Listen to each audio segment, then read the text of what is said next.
सी जागी जागी हे महादेव। झाल ढोलक बाजे लागल, चारा सुनाए लागल। झाल ढोलक बाजे लागल, चारा सुनाए लागल। अब त घरवा में नइखे लागत हमर मानावा, चारा में चली न सासुजी। अब त घरवा में नइखे लागत मानावा, चारा में चली गोतिन जी। अब त घरवा में नइखे लागत हमर मानावा, चारा में चली सासुजी। घरवा में रहबू सासु चुंगली लगइबू, घरवा में रहबू त सासु चुंगली लगइबू।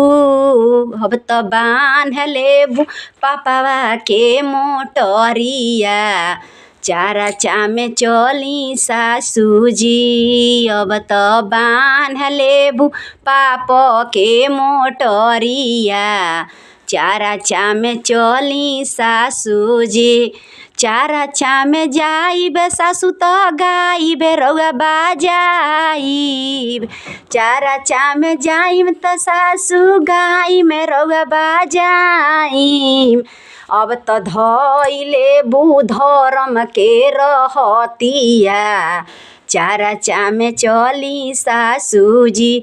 चारा में चलब सासु त गाइब रउआ बाजाइब। अब त धइले बुधरम के डगरिया, चारा में चली न सासुजी। झाल ढोलक बाजे लागल, चारा सुनाए लागल। झाल ढोलक बाजे लागल, चारा सुनाए लागल। अब त घरवा में नइखे लागत हमर मानावा, चारा में चली जेठानी जी। अब त घरवा में नइखे लागत मानावा, चारा में चली ना जेठानी जी। घरवा में रहबू जेठानी, झगड़ा लगइबू, घरवा में रहबू जेठानी, झगड़ा लगइबू। भाई भाई में अलगा बिलगा करवइबू, भाई भाई में अलगा बिलगा करवइबू।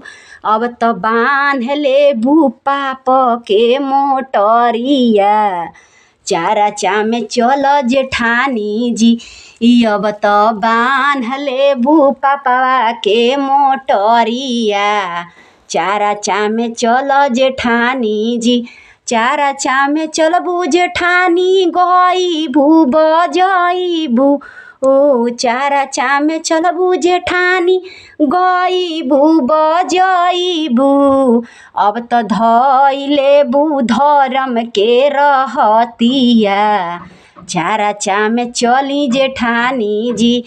अब त धइले बुधरम के रहतिया, चारा में चली जेठानी जी। पहिले में दाया मंगिहा, दूसरे शिव गुरु चारा करिह। पहिले में दाया मंगिहा, दूसरे गुरु चारा करिह। तीसरे में नमः शिवाय से गुरु के पारना में करिह। अब त आइलो गारहवा, गुरु बरहवा करेलन, चल जेठानी चारा करे ना। जागी जागी हे मेरे गुरुजी, हर हर महादेव।